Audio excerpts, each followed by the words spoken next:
하나님의 말씀은 에스겔 11장 14절에서 21절입니다. 구약 성경 1163쪽 에스겔 11장 14절에서 21절까지 제가 한 절 여러분이 한 절 교독하겠습니다. 여호와의 말씀이 내게 임하여 이르시되 인자야, 예루살렘 주민이 내 형제 곧 내 형제와 친척과 온 이스라엘 족속을 향하여 이르기를 너희는 여호와에게서 멀리 떠나라. 이 땅은 우리에게 주어 기업이 되게 하신 것이라. 그런즉 너는 말하기를 주 여호와의 말씀에 내가 비록 그들을 멀리 이방인 가운데로 쫓아내어 여러 나라에 흩었으나 그들이 도달한 나라들에서 내가 잠깐 그들에게 성소가 되리라 하셨다 하고, 너는 또 말하기를 주 여호와의 말씀 내가 너희를 만민 가운데서 너희를 어떤 여러 나라 가운데서 모아내고 이스라엘 땅은 너희에게 주리라 하셨다 하라. 그들이 그리로 가서 그 가운데의 모든 미운 물건과 모든 가정한 것을 제거하여 버릴지라. 내가 그들에게 한 마음을 주고 그 속에 새 영을 주며 그 몸에서 돌 같은 마음을 제거하여 살처럼 부드러운 마음을 주어 내 율례를 따르며 내 규례를 지켜 행하게 하리니 그들은 내 백성이 되고 나는 그들의 하나님이 되리라. 그러나 미운 것과 가정한 것을 마음으로 따르는 자는 내가 그 행위대로 그 머리에 갚아주리라. 나 주 여호와의 말이니라. 아멘. 할렐루야. 이 한 주간도 또 얼마나 수고가 많으셨습니까? 오늘 우리가 4주째 본당에서 함께 모여 예배드리지 못하고 또 각 처소에서 주의 날을 맞이하며 예배를 드리게 되었습니다. 그러나 우리가 정말 힘겨운 이 시간을 보내고 있지만 그러나 우리 하나님은 언제나 좋으신 분임을 믿습니다. 하나님께서 이 모든 것을 합력하여 선을 이루실 줄을 확실히 믿고 우리가 믿음으로 오늘도 마음을 다하여서 찬양하십시다. 정말 좋으신 하나님, 우리의 기도를 응답하시는 하나님, 또 우리에게 복 주시기를 원하시는 그 좋으신 하나님을 믿음으로 찬양합시다. 좋으신 하나님, 좋으신 하나님, 좋으신 하나님, 참 좋으신 나의 하나님.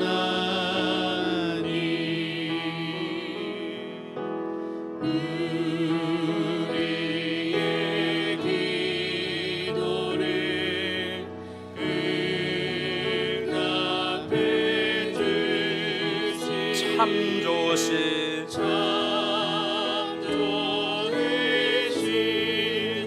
나의 하나님. 한없는 축복을 한없는 축복을 우리에게 주신 참 좋으신 참 좋으신 나의 하나님.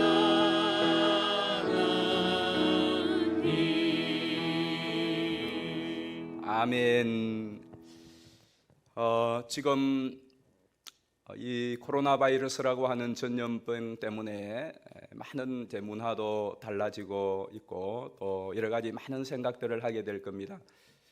최근에 또 새로운 현상 하나가 지금 이 코로나 바이러스 때문에 책들이 굉장히 이제 많이 팔리고 있다고 합니다. 특별히 그 가운데서 꽈미가 지은 14세기에 유행했던 그 패스트 소설 패스트, 그리고 세계를 변화시킨 전염병 13가지, 그리고 바이러스 대혁명, 이런 여러 가지 바이러스 전염병과 관련된 그러한 책들이 한 20여 종 서점에 나와 있는데, 교보문고의 집계에 의하면 지난해 대비 올해의 이 기간 동안에 책이 무려 18배가 18.2배가 증가하였다고 합니다. 정말 놀라운 숫자죠. 그만큼 이 바이러스에 대하여, 전염병에 대하여 지금 관심이 많다는 증거입니다. 특별히 그 책들 가운데 미국의 과학 저널리스트인 데이비드 화먼이라고 하는 분이 지은 인수공통 모든 전염병의 열쇠라는 책이 있습니다. 저도 이 책을 사서 좀 보았는데요. 인수공통이라는 말은 한자 그대로 사람과 동물이 함께 가지고 있는 이 전염병을 말합니다. 인수라는 말은 사람과 짐승을 말하죠. 그런데 지금 이 코로나 바이러스도 인수공통 전염병입니다.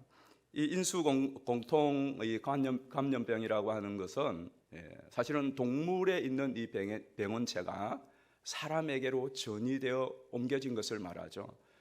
코로나 바이러스도 그랬고 그 과거에 있었던 흑사병, 패스트도 이제 그랬죠. 그래서 이제 이 책에서는 메르스, 에볼라, 그리고 요 사스, 또 에이즈, 여러 가지 이러한 전염병에 대하여서 아주 사실적으로 이렇게 파헤쳐 놓은 그런 책입니다. 이 인수공통 감염병이 정말 무서운 것은 과거에 그 천연두도 어마어마한 사람들이 죽었지 않습니까? 그러나 이 천연두 같은 것은 사람에게 기생합니다. 그래서 백신이 개발되어지고 그래서 사람들이 이 백신으로 면역체계가 생기고 그러면 이 천연두가 살 곳이 없으니까 이 숙주, 소위 말하면 사람이 숙주죠. 그래서 소멸되어 버립니다. 그런데 인수공통 감염병이라고 하는 이것은 사람이 백신을 개발하고 치유를 되고 사람에게서는 다 퇴치가 됐는데 동물에게는 여전히 병원체가 그대로 남아있는 거죠. 그래서 어느 날 그것이 또 변이를 일으켜서 사람과 접촉하게 되면 또 사람에게 감염이 됩니다. 그래서 이 인수공통 감염병이 정말 무서운 것인데 지금 이 시대는 갈수록 이런 바이러스, 이런 전염병들이 또 유행하지 않습니까? 2015년도에 어마어마한 사태가 벌어졌고 또 지금 이제 2020년 지금 되어지고 5년 주기로 될 것이라고 하는데 과학자들은 훨씬 더 빠른 주기로 될 것이라고 합니다. 그 이유가 뭐냐 하면 지금 인구도 물론 많아졌는데 이 동물들의 서식처를 우리 인간들이 자연 환경을 파괴하면서 이 동물들이 이제 서식처를 잃으니까 사람들이 사는 동네 안으로 침입하게 되는 거죠. 게다가 사람들은 건강을 위하여서 또 기호를 위하여서 여러 가지 이러한 동물들을 식용으로 이렇게 먹게 섭취하게 되죠. 뿐만 아니라 이제는 애완동물도 집에서 기릅니다. 이게 이제 애완동물이 뭐 뱀, 쥐까지도. 그러니 이 병원체의 입장에서는 동물과 사람이 접촉할 기회가 많이 생길수록 병원체의 입장에서는 전파할 수 있는, 기생할 수 있는 절호의 기회가 많아지는 겁니다. 그러니까 번식이 높아지는 거죠. 그렇기 때문에 앞으로 이러한 우리가 질병이나 전염병에 대한 사태들이 더 많이 일어날 수밖에 없고 결국 이것은 인간의 욕심과 하나님의 창조 질서를 파괴한 것으로 인한 어떻게 보면 우리 인간이 자초한 그러한 재앙이라고 해도 과언이 아니라는 것이 이제 이 책의 내용인데 대부분이 보니까 다 동의하는 것 같아요. 그런데 정말 중요한 것은 우리가 이 시대에 그런 책들도 보아야 되지만 하나님의 말씀에 정말 주의를 기울여야 됩니다. 왜냐하면 인류의 모든 역사는 결국 그냥 흘러가는 것이 아니라 하나님의 말씀대로 되어져 가기 때문에 그렇습니다. 왜 그럴까요? 그것은 이 우주와 천지 만물을 창조하시고 인간을 창조하시고 통치하시고 다스리시는 분이 하나님이십니다. 그렇기 때문에 그분의 말씀대로 모든 것이 이루어져 나가는 것은 당연한 일인 겁니다. 그렇기 때문에 이 시대가 혼란스럽고 이런 재앙들이 재난들이 생기고 전염병들이 창궐하고 또 여러 가지 사회적인 현상이 일어날 때에 우리가 그 전문 서적들도 봐야 되지만 더더욱이 중요한 것은 이 역사를 주관하시고 통치하시는 하나님의 말씀을 우리가 보아야 됩니다. 그리고 그 말씀을 통하여 시대를 분별을 해야 돼요. 그래서 예수님께서도 우리 성경 한번 보실까요? 마태복음 16장 3절에 보면 시대의 표적을 분별하라 그래 말씀했어요. 그리고 사도 바울도 디모데후서 3장 1절에서 뭐라고 말하느냐 하면 말세에 이런 일들이 나타날 것이라고 하면서 온갖 말세의 일들을 쭉 설명합니다. 그러면서 뭐라고 했죠? 우리가 그렇게 많이 외우고 1년 동안 묵상했던 말씀 있지 않습니까? 디모데후서 3장 14절입니다. 같이 한번 읽어보실까요? 그러나 너는 배우고 확신한 일에 거하라. 너는 내가 누구에게서 배운 것을 알며. 하나님의 말씀을 배우고 확신하라는 겁니다. 그 말씀에 대하여서는 여러 가지 이유를 이제 그 이후에 설명하고 있지 않습니까? 결국 인류의 역사는 이 땅을 만드시고 창조하신 하나님의 의도대로 진행이 되고 있고 앞으로도 그럴 것입니다. 그래서 우리는 현 시국을 보면서 주목해야 될 사실은, 지난 주간에 비상기도회 시간에도 말씀을 들었지만 다시 한번 우리가 세상을 생각해 보아야 합니다. 계속해서 이제 이 다시 시리즈를 월화목도 계속해 나갈 겁니다. 이 세상에 대하여 우리가 다시 한번 생각을 해봐야 돼요. 결코 이 세상은 무한하지 않습니다. 지금 역사의 수레바퀴는 어떻게 보면 계속 반복되는 것 같아요. 흑사병이 있었다가 천연두가 있었다가 메르스가 있었다가 사스가 있었다가 또 코로나 바이러스가 있었다가 또 뭐 그러려니 또 이거 지나가면 되겠지, 또 이거 잘 견디면 되겠지, 또 반복이 되겠지, 그렇게 생각을 하고 우리가 있으면 이건 큰 오산입니다. 인류의 역사는 계속 어떤 사실이 반복되고 아침이 저녁이 반복되는 것 같지만, 그러나 기억해야 될 것은 이 역사라고 하는 수레바퀴가 제자리에서 반복하고 있지 않다는 것입니다. 반복은 일어나지만은 이 반복이 이 수레바퀴가 앞으로 굴러가면서 반복하고 있다는 사실을 잊지 말아야 됩니다. 하루가 지나고 또 하루가 지나면서 낮밤이 계속 바뀌는 이 반복이 그냥 하루로 끝나는 그냥 그 제자리가 아니라 계속 흘러가고 있습니다. 저와 여러분들도 마찬가지 않습니까? 어디를 향해서 흘러가는 겁니까? 어디를 향하여 이 역사의 수레바퀴가 굴러가고 있는 것입니까? 마지막 종착점을 향하여 굴러가고 있습니다. 우리가 생각할 때는 계속 반복되는 일이 일어나 정지된 상태에서 반복되는 것 같지만 결코 아닙니다. 계속 이 역사의 수레바퀴는 반복하면서 마지막 종착역을 향하여 굴러가고 있습니다. 그런데 우리는 착각하기를 이것이 계속 반복될 것이라고 생각합니다. 어느 날 모든 역사의 수레바퀴, 내 인생의 수레바퀴도 그 반복이 정지되는 종착역이 있다는 사실입니다. 우리 베드로후서 3장 8절 한번 같이 보겠습니다. 사랑하는 자들아, 주께는 하루가 천년 같고 천년이 하루 같다는 이 한 가지를 잊지 말라. 주의 약속은 어떤 이들이 더디다고 생각하는 것 같이 더딘 것이 아니라 오직 주께서는 너희를 대하여 오래 참으사 아무도 멸망하지 않고 다 회개하기에 이르기를 원하시느니라.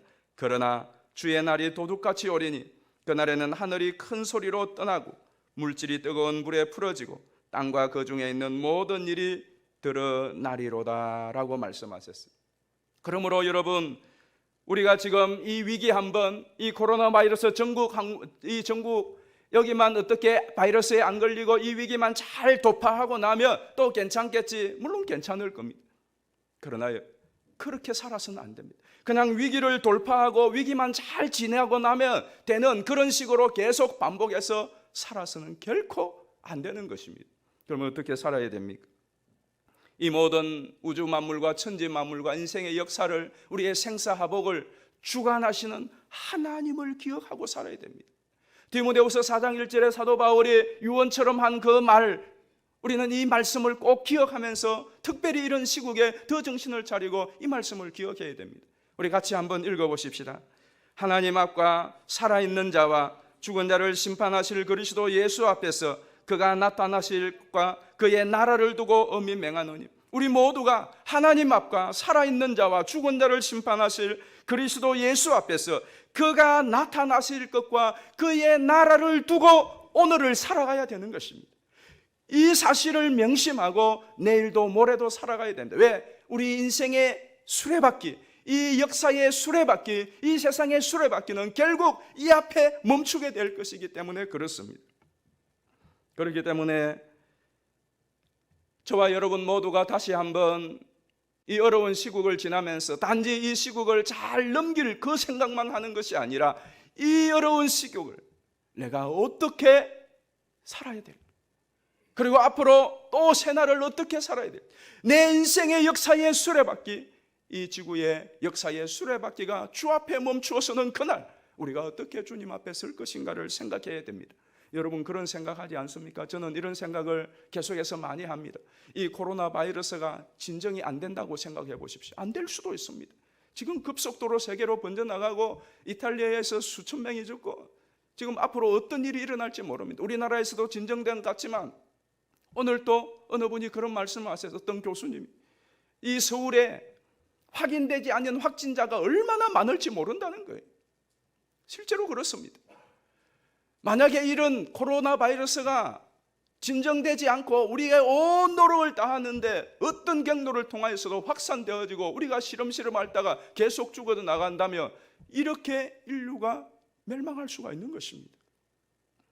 어느 날 분명히 그런 날이 이걸 극복하지만 어느 날 주의 말씀대로 마지막 때에 어떤 모양으로든지 이렇게 온 인류가 두려움에 떨면서 죽어가는 사람들을 보면서 그 죽음이 내 앞에 오는 것을 보면서 이 땅이 성경의 말씀처럼 풀어지고 이 땅에 마지막 종말이 오는 그날이 온다는 것을 우리가 예비학습하셔야 됩니다. 왜? 하나님의 말씀은 분명히 그대로 이루어질 것이기 때문에 그렇습니다.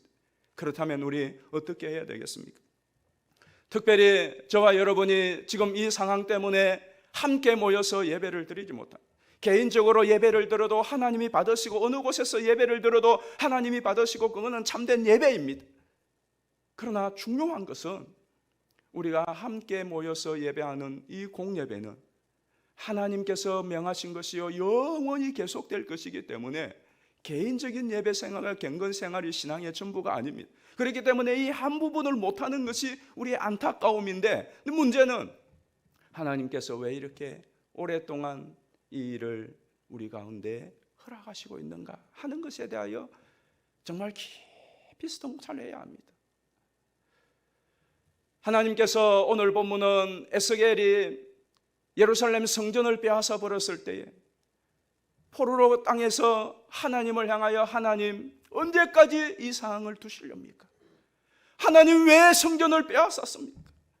하나님 어느 때까지 이 민족을 하나님 이렇게 내버려 두실 겁니까? 하나님께 대한 질문에 대한 하나님이 에스겔에게 응답해 주시는 거예요. 자, 14절을 보십시오.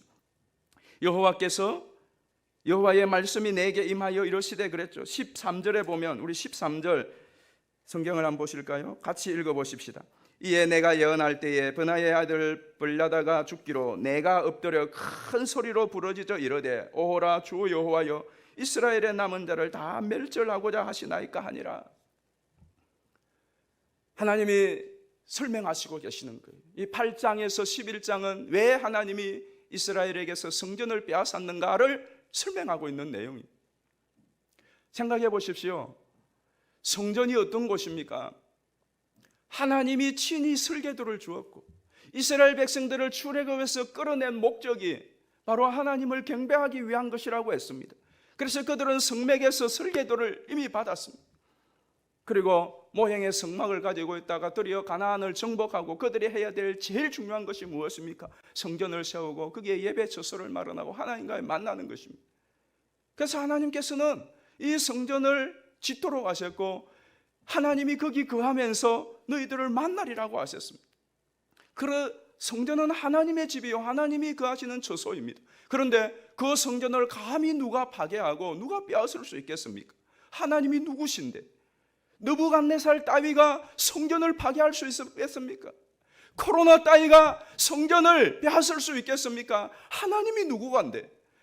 대천지의 주제이시고 천지 만물을 만드시고 전능하신 하나님의 집이고 하나님이 계시는데 그 성전을 감히 누가 빼앗는단 말입니까? 그 성전을 누가 파괴시키고 멸망시킨다는 말입니까?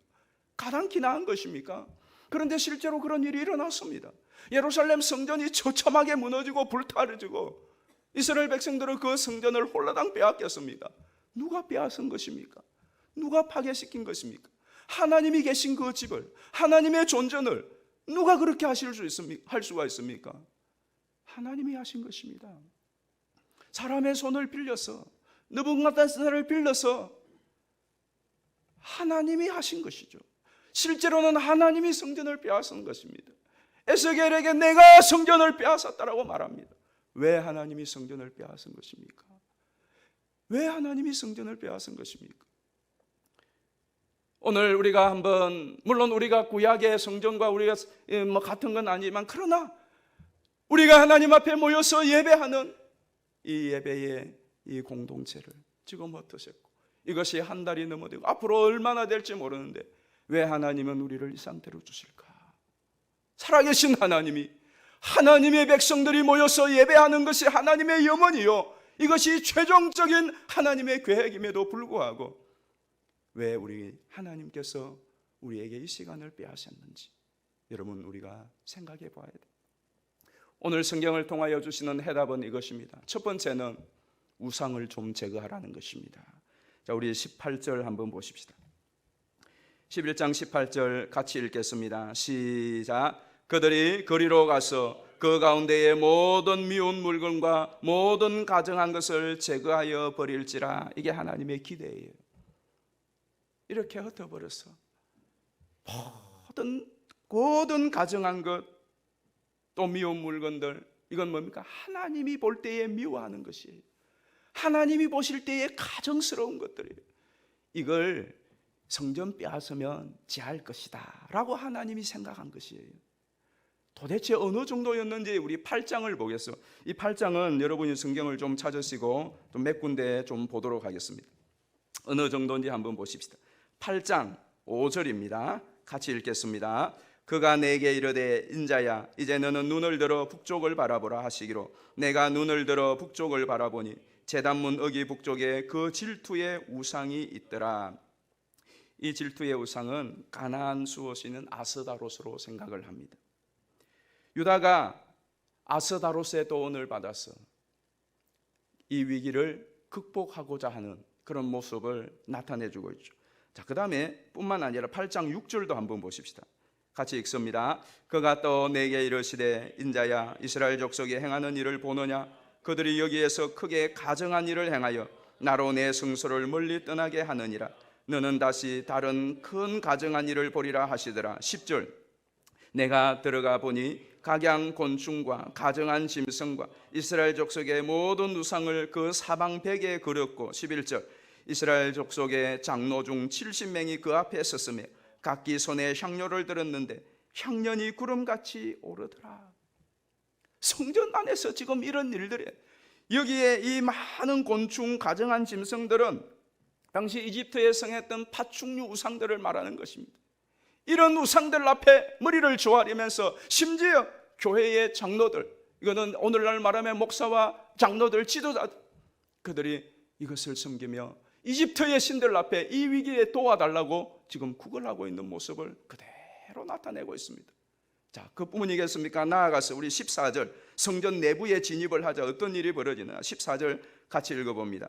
그가 또 나를 데리고 여호와의 전으로 들어가는 북문에 이르시기로 보니 거기에 여인들이 앉아 담무스를 위하여 애곡하더라. 담무스는 바벨론의 풍요의 신을 상징합니다. 자, 그 다음에 15절 같이 읽습니다.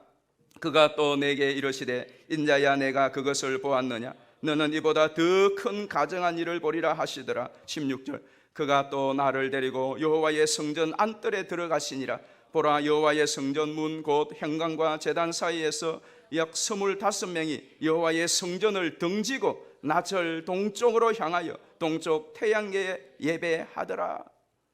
유대인들이, 온 지도자들과 제사장들이 성전 밖에서는 물론이와 성전 안, 성전 뜰, 성전 문, 성전 벽에까지 가나안과 이집트와 바벨론의 온갖 신이라는 신들은 다 걸어놓고 거기에 머리를 조아리며 복을 달라고 빌고 위기에서 구출해 달라고 하는 이런 제사를 드리고 있더라는 것입니다. 우리 18절, 17절 말씀 한번 보실까요? 시작. 또 내게 이르시되 인자야, 내가 보았느냐? 유다 족속이 여기서 행한 가증한 일을 적다 하겠느냐? 이러한 형국에 놓인 이스라엘 성전에 대하여 하나님께서 심판을 하신 것이죠. 저는 이 말씀을 보면서 오늘 우리 한국 교회와 우리 교회 또 세계의 교회는 어떤가? 우리에게는 우상이 없습니다. 그렇게 말을 하지만 우상인 줄 알면서도 우상으로 덕지덕지한 것은 없는, 목사는 목사대로, 장로는 장로대로, 권사는 권사대로 집사는 집사대로, 심지어 아이들은 아이들대로 교회가 우상천지 아닙니까? 우상이 뭡니까? 내가 좋아하고 내가 즐기는 것, 내가 추구하는 그것이 우상 아닙니까? 교회에 오는 목적이 무엇입니까? 예배드리는 목적이 무엇입니까? 교회를 부흥시키고자 하는 목적이 무엇입니까? 온갖 우상들이 교회 안에도 교회 밖에도 부서에도 모임에도 곳곳에도 우상을 섬기고 있는 거예요. 하나님을 예배하고 섬기는 것이 아니라 하나님을 이용하여 나의 우상, 우리의 일상, 우리의 육신의 정욕, 안목의 정욕, 이상의 자랑, 이생의 자랑, 그것이 우리의 목적이 돼요. 하나님께서 이스라엘에게서 성전을 빼앗아 버렸어요. 여러분은 4주 동안 예배당에 예배드리지 못하는 이 상황 속에서 교회를 생각하면서, 교회에 여러분이 오셔서 예배드리고 섬기던 그 상황들을 생각하면서 무엇을 위하여 내가 예배하고 봉사하고 섬겼는지, 설교했는지 깊이 생각해 보아야 됩니다.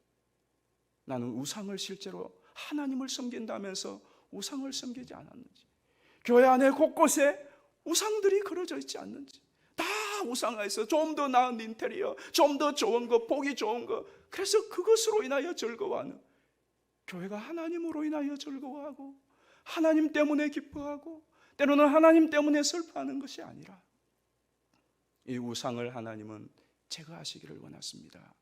우리에게 우상이 없다 말할 수 있겠습니까? 저에게도 마찬가지입니다.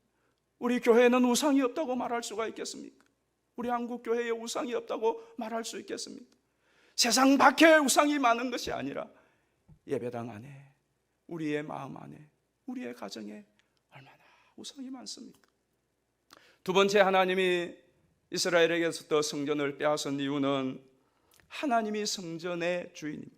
하나님 자신이 성전임을 깨우쳐 주기 위한 거예요. 자, 우리 16절 한번 다시 읽어봅시다. 16절 시작. 그런즉 너는 말하기를 주 여호와의 말씀에 비록 그들을 멀리 이방인 가운데로 쫓아내 여러 나라에 흩었으나 그들이 도달한 나라들에서 내가 잠깐 그들에게 성소가 되리라 하셨다. 성전을 보면서 그것이 그들에게는 자부심이었습니다. 그러나 하나님은 아니에요. 성전이 귀했던 것은 거기 하나님이 계시기 때문에, 하나님 때문에 귀한 것이지 건물 자체, 그 기둥, 그 금, 그것이 아닌, 이스라엘 백성들은 어느 때 어느 순간 성전에 계시는 하나님보다 성전 자체에 더 주목했습니다. 오늘 우리는 어떻습니까?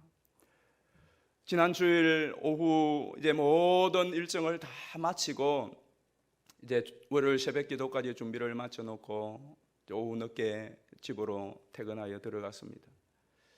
이제 집 현관문을 열고 거실로 들어가는데 제 아내가 정말 기쁨으로 맞아요. 오늘도 수고 많았다고 그러면서 정말로 진심으로 위로하며 격려하면서 이렇게 맞았어요. 그래서 제가 그 이야기를 듣고 제가 방으로 들어가면서 이제 이 위에 양복을 벗으면서 딱 제가 내뱉은 말이 무슨 말이었냐면 재미가 하나도 없다 그랬어요. 위로하고 격려하면서 수고했다고 막 들었는데 제가 거기에 대한 답변으로 하나도 재미가 없다 그랬어요.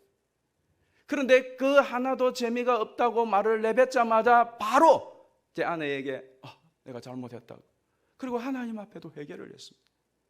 하나도 재미가 없다고 말하는 순간 깨우침이 바로 팍, 이거 해서 될 말이 아닌데 왜 하나도 재미없다고 나도 모르게 그냥 그것을 그냥 확 뱉었느냐 하면 실제로 재미가 하나도 없었습니다. 둘째 주까지는 그래도 사명이니까 했는데 실제로 셋째 주에 15일 주일을 지나면서 정말 이게 뭐하는 짓인가 싶어요. 저 카메라를 보고 언제까지 백 보고 말하는 것처럼 이렇게 말을 해요. 그리고 주일날이면 성도들과 좀 만남도 가지고 또 같이 교제도 좀 하고 그리고 또 뭔가 좀 사역도 하고 해야 되는데 아무 재미가 없는 거예요. 실제로 재미가 없는 거예요. 여러분들도 마찬가지겠지만 저도 마찬가지. 그런데 실제로 저는 진짜 재미가 없어서 아무 재미가 없다 라고 말을 했는데 그 순간 말을 하자마자 무슨 생각이 드느냐, 너 무엇을 위하여 지금까지 예배하고 설교하고 봉사했냐 하는 생각이 말을 내뱉으면서 마치 머리가 열린 것처럼 그 생각이 들더라. 그래서 내가 빨리 사과하고 하나님 앞에 죄송하고 그래서 회개했어. 가만 생각해 보니까 저 자신도 설교를 하면서 예배를 드리면서 그리고 또 여러분들을 섬기고 교육하고 봉사하면서 저의 관심이 하나님보다 사람에게 많았던 거죠. 목사인 나도 이 예배당에 와서 교회에서 사역을 하면서 지내면서도 하나님보다 사람에게 관심이 많았고 일에 관심이 많았고 그렇다면 우리 성도님들은 어떻겠는가? 이 예배당 안에서 주님을 빙자하여 주의 말씀을 빙자하여 주의 일을 빙자하여 주님보다는 내 명예와 내 욕심과 내 이기심과 우리 서로 우리의 즐거움을 취하려고 했지 주님이 중심이 되고 주인이 되지 못했구나. 정말 깊이 자성하면서 한 주간을 보내었어요. 우리가 다시 여러분 예배당에 모일 날을 그리워하시죠? 아마 여러분들이 함께 모여서 예배하고 싶은 그 마음이 누구보다 꿀떡 같아요. 그런데 왜 다시 예배당에 모이고 싶으세요? 집에서 그냥 편안하게 예배 드리시지 왜 다시 주일날 모여서 함께 예배 드리고 싶으세요? 왜 다시 교회에 오라고 하는 날 기다리고 계세요? 우리 권사님 한 분은 교회에서 오라고 전화 올 날만 기다리고 계시다. 왜 기다리고 계세요? 왜 우리가 다시 모여야 됩니까? 뭐 하려고? 정말로 내가 다시 모이고 싶은 이유가 다시 모여서 한자리에 예배하고 싶은 이유가 다시 우리가 하던 그 봉사를 하고 싶은 진짜 이유가 무엇입니까? 여러분이 이 흩어져 있는 기간 동안에 그 사실을 깊이 통찰해 보았으면 좋겠어요.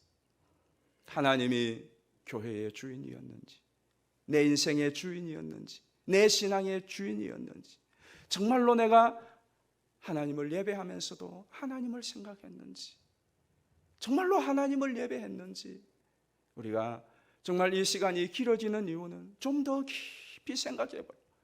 위기만 넘겨서 또 옛날처럼 그렇게 예배하고 그렇게 신앙생활 하기를 하나님은 원치 않고 한번 진짜 신앙생활이 뭔지 진짜 교회생활이 뭔지 진짜 그리스도인으로서 이 세상을 살아가야 되는 뭔지 생전에 한 번도 경험하지 못했던 이 시간을 통하여 이렇게라도 아니면 도무지 깨우칠 수 없는 우리를 향하여 하나님의 안타깝고 애타는 그 심정을 헤아려 보았으면 좋겠습니다. 마지막 세 번째는 성전을 새롭게 해주시기 위하여 빼앗았습니다. 우리 18절, 19절, 20절 같이 한번 읽어보십시다. 시작. 그들이 거리로 가서 그 가운데의 모든 미운 물건과 모든 가증한 것을 제거하여 버릴지라. 내가 그들에게 한 마음을 주고 그 속에 새 영을 주며 그 몸에서 돌 같은 마음을 제거하고 살처럼 부드러운 마음을 주어 내 율례를 따르며 내 규례를 지켜 행하게 하리니 그들이 내 백성이 되고 나는 그들의 하나님이 되리라. 아멘. 새 건물을 지으려면 낡은 건물 부수어야 됩니다. 천하 없어도 부수지 않고 새 건물 못 지어요. 우리 스스로가 부수지 못하면 결국 하나님이 부술 수밖에 없어요. 왜? 하나님이 우리를 사랑하시고 하나님께서는 우리가 정말 진짜 좋은 것을 얻기를 원하십니다. 이스라엘 백성들이 바벨론 포로로 가서 어떻게 합니까?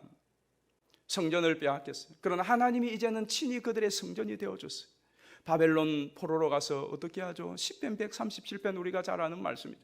그들은 그발 강가에 앉아서 바벨론 강가에서 수금을 걸어놓고 예루살렘의 성전을 그리워하면서 내가 예루살렘을 잊으면 내가 성전을 잊으면 내 손이 내 입이 해가 굳어버릴 것이라고 말하면서 성전을 그리워합니다.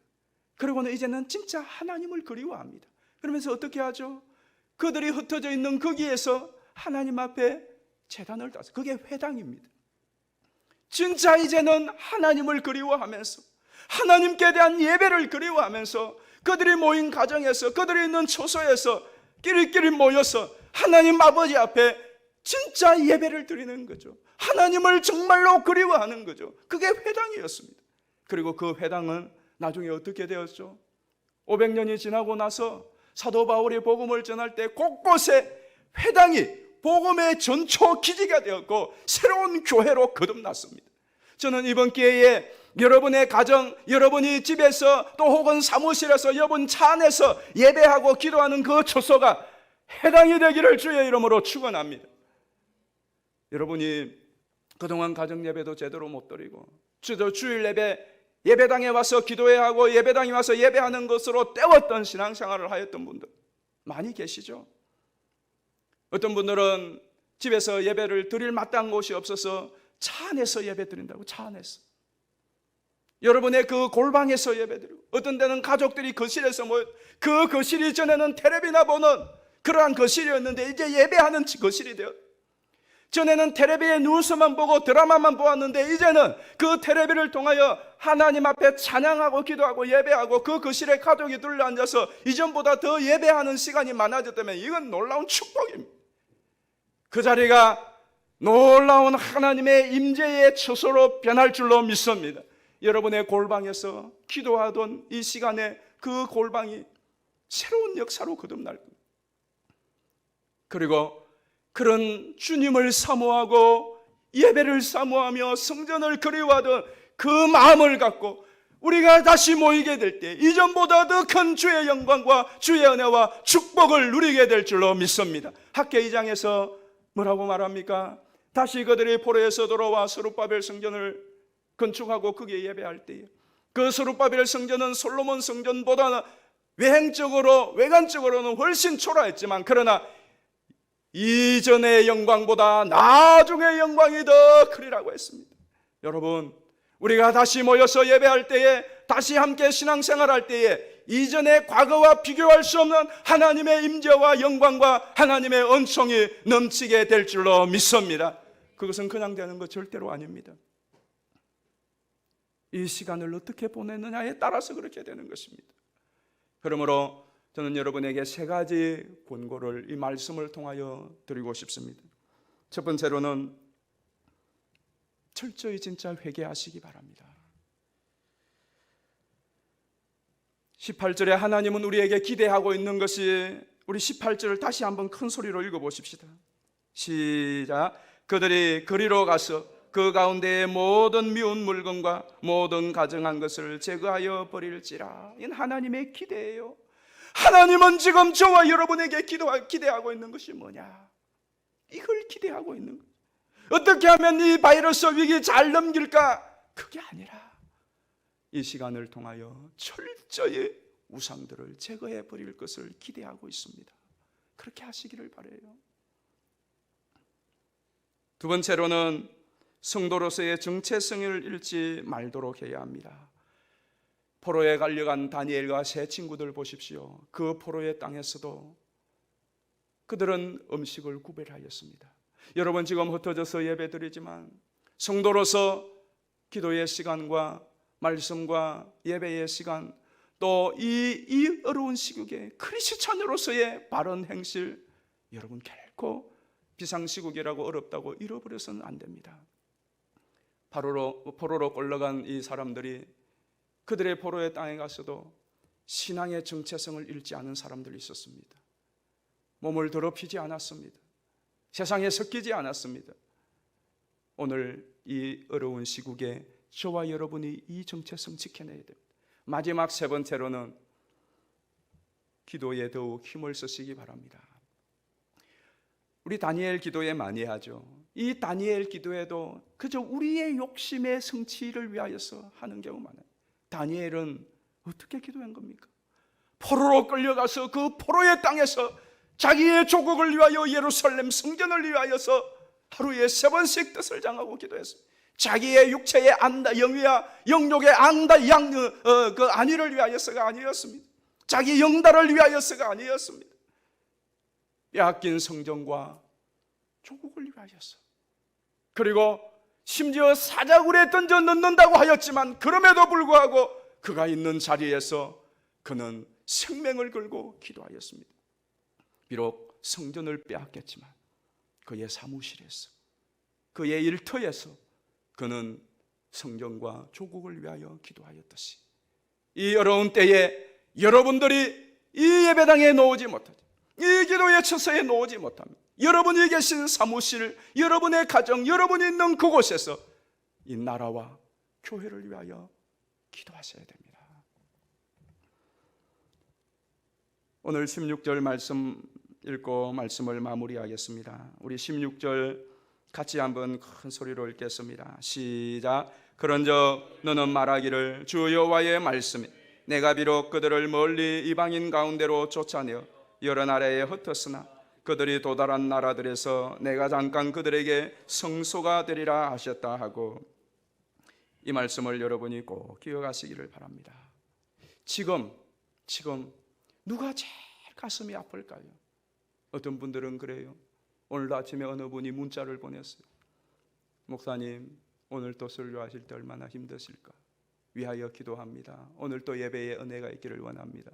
그리고 종종 전화 오시는 분도 계세요. 어떤 분은 지난 주에는 어느 장로님은 우리 교역자들 수고하는데 먹으라고 비타 500을 사무실에 조용히 놔두고 가셨어요. 나중에 전화를 드렸더니 목사님 뵙고 가려고 했지만은 또 힘드실 것 같아 그냥 놔두고 갔습니다.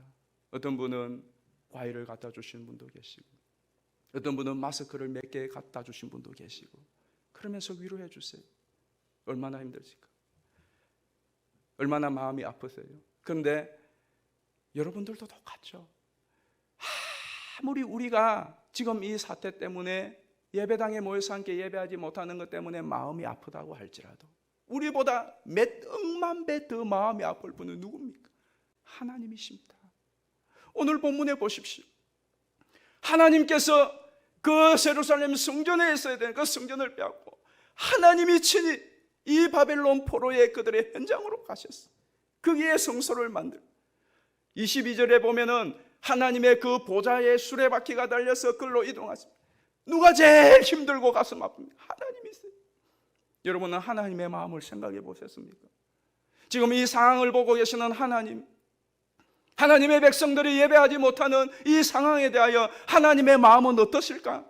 여러분이 깊이 생각해 보셨어요? 그럼에도 불구하고 하나님께서 이렇게 내주시는 이유, 자식을 부모가 잠시라도 집을 나가라고 쫓아내면 누가 가장 마음이 아픕니까? 쫓아낸 아버지예요. 매를 들고 자식을 때리면 맞는 아들보다 더 아픈 분은 때리는 아버지의 마음이에요. 우리 하나님의 이 마음을 우리가 기억해 보십시다. 하나님께서는 우리에게 진짜 우상을 제거하기를 원하세요. 제발 회개하고 돌아오라고. 진짜 우리를 살리고 우리의 복이 누군지, 우리의 생사화복을 주장하고 있는 분이 누군지 이번 기회를 통하여 이 한계 속에서 좀 깨달으라는 거죠. 또 하나는 정말로 하나님이 나의 주인이고 성전과 성소의 주인이 맞는가?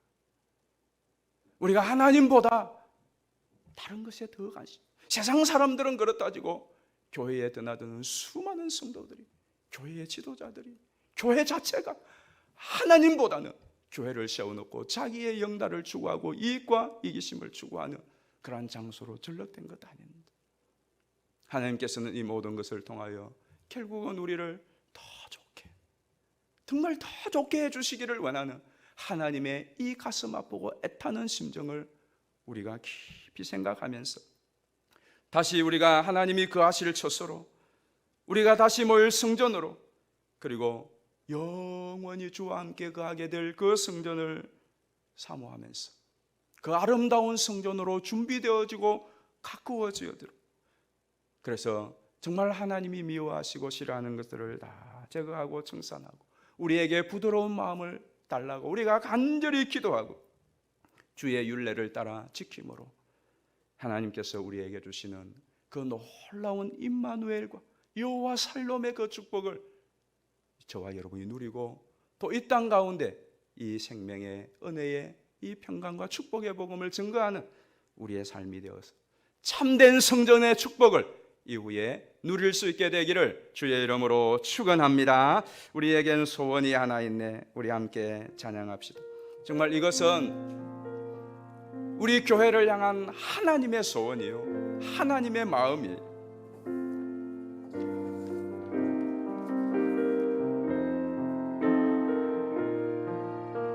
우리에겐 소원이 하나 있네. 우리에게 소원이 하나 있네. 주님 다시 오실 그날까지 주님 다시 오실 그날까지 우리 가슴에 새긴 우리 가슴에 새긴 주의 십자가 사랑 나의 교회를 나의 교회를 사랑케 하네. 주의 교회를 향한 주의 교회를 향한 우리 마음 희생과 포기와 포기와 가난과 고난 하물며 죽음조차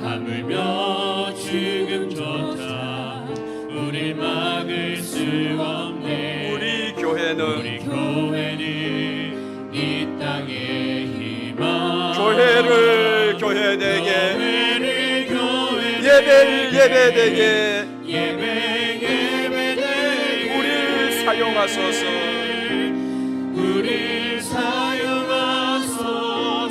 진정한 부흥의 날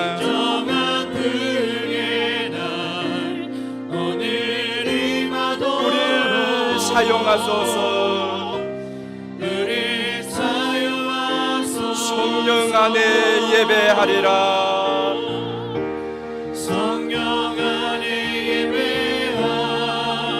자유의 마음으로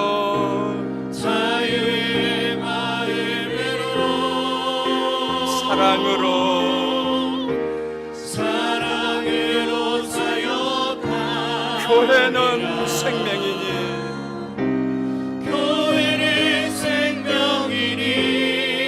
교회를 교회되게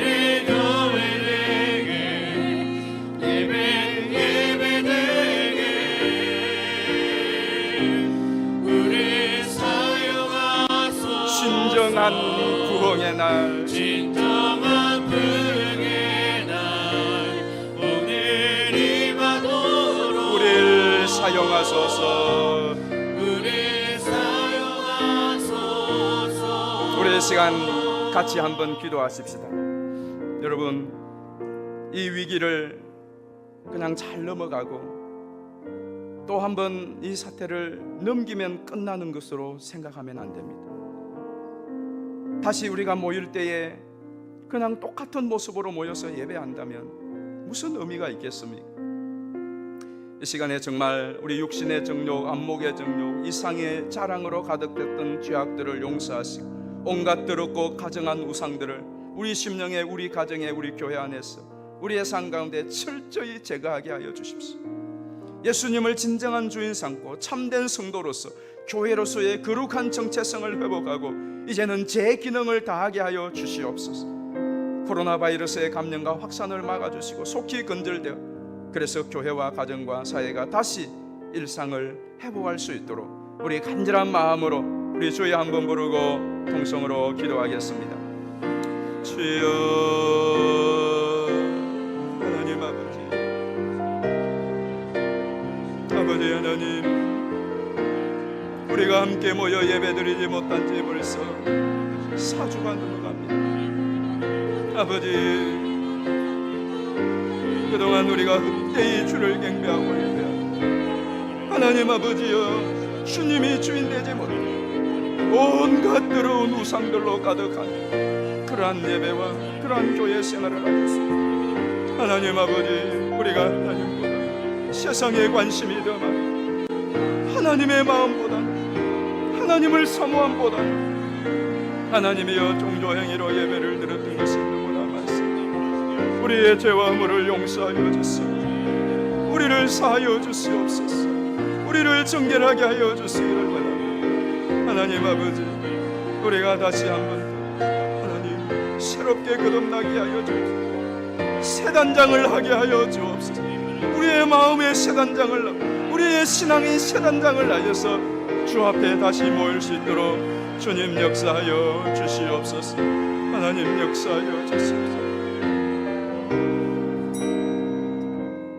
하나님, 정말 이번 기회를 통하여 우리의 모든 우상들을 철저히 제거할 수 있도록 시간마다 일깨워 주시고 성령님 역사하여 주시옵소서. 우리가 다시 모일 때는 정말 우리가 신앙의 새 단장을 하여 모일 수 있게 하여 주시옵소서. 그저 이 위기만 잘 넘기고 그래서 또 다른 날을 맞이하는 이러한 반복되는 그러한 삶이 아니라, 하나님이여, 이 위기가 정말 우리의 모든 육신의 정력과 안목의 정력과 이생의 자랑을 탈탈 털어내고 예수 그리스도로 정말로 참된 신앙인으로 새롭게 단장하여 하나님 앞에 거룩한 백성들로 예배하며 흩어져서는 이 세상 가운데 정말로 하나님의 율례를 따라 하나님의 은혜와 사랑을 흘러보내며 빛과 소금의 제 기능을 다할 수 있는 우리 성도들, 우리 교회, 우리 한국교회, 우리 모두가 될 수 있도록 성령님 역사하여 주시옵소서. 이 시간이 그저 흘러보내는 시간이 아니라, 잃어버린 시간이 아니라, 손해보는 시간이 아니라, 이 시간이 새로운 하나님의 역사를 창조하고 일구어내는 참 귀한 준비하는 그런 시간이 될 수 있도록 역사하여 주시옵소서.